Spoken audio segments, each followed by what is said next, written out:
कोकणात पुन्हा एकदा तापमानाचा उच्चांक पारा 41.1 अंशांवर गरज असेल तरच घराबाहेर पडा असं आवाहन.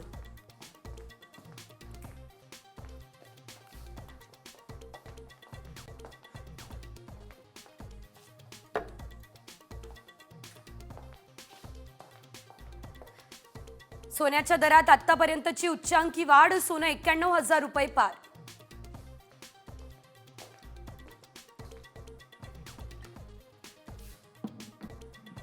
सर्वसामान्यांच्या खिशाला आजपासून कात्री.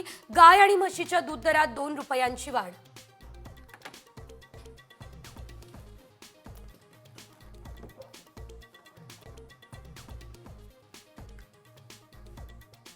दहावी आणि 12वीच्या परीक्षांचा निकाल 15 मे पूर्वी. उत्तरपत्रिका शाळेतच तपासणीचं शिक्षकांना बंधन.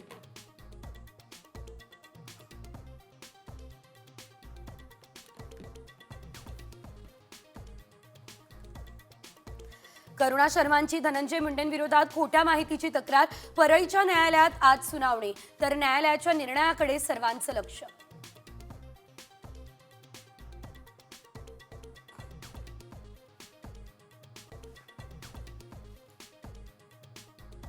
ऊस शेतीमध्ये AI वापराबाबत बारामतीमध्ये कार्यशाळा. शरद पवार यांच्या हस्ते उद्घाटन. मायक्रोसॉफ्टच्या सत्या नडेलांसह इलॉन मस्क यांनी देखील घेतली संशोधनाची दखल.